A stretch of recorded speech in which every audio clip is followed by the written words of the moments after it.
841. Yes, 841 is the total number of languages that are spoken in the country that holds the world record for the most languages spoken. Let's look at the top 10 before focusing on this country. Then we'll find out which one it is and learn a little more about it. Let's get started. In 10th place, we have Brazil, where 240 languages are spoken. 9th position goes to the African country of Cameroon, with 279 languages spoken. 8th is Mexico, with 304 spoken languages. The enormous China, where they speak 307 languages, is 7th. Coming in slightly above them, in 6th place, is Australia, with 318 spoken languages. The US takes 5th place with 355 languages. In 4th position, we have India, with 458 spoken languages. The bronze medal, 3rd place, goes to Nigeria with 537 spoken languages.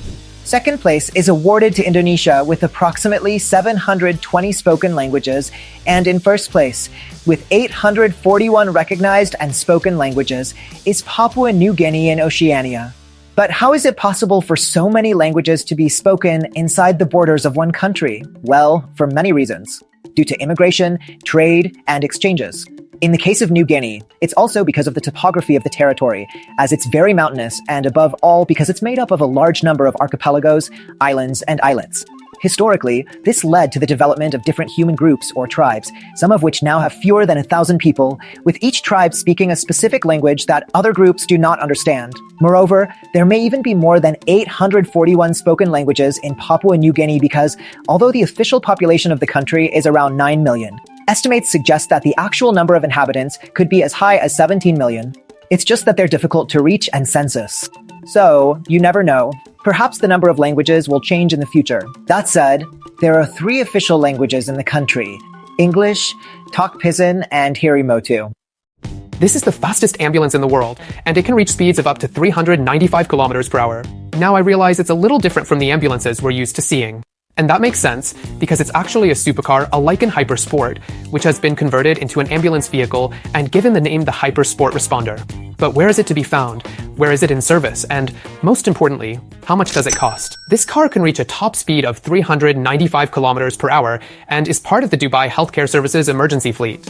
Just imagine that this car has a 780 horsepower engine and can go from 0 to 100 kilometers per hour in just 2.8 seconds. Another really unique feature is that this car is the first ever to have a 3D holographic display.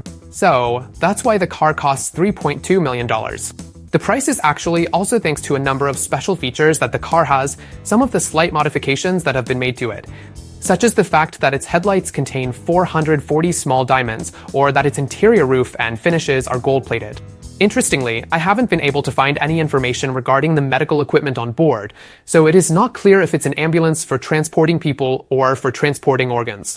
It hasn't been specified, so it's likely that, to a certain extent, it's a kind of publicity stunt. It is, nevertheless, an ambulance that's currently operational and in service. There's just not much information available on how useful it actually is.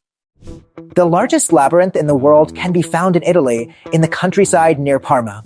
To visit it, you need to reach the town of Fontanallato, where you'll find the Massone Labyrinth, designed by the publisher, bibliophile, and art collector Franco Maria Ricci, which has been open to the public since June 2015.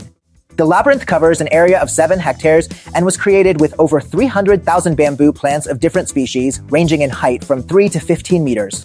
There's an admission charge to get in, and those who take on the challenge are given an identification bracelet and an emergency phone number in case they get lost.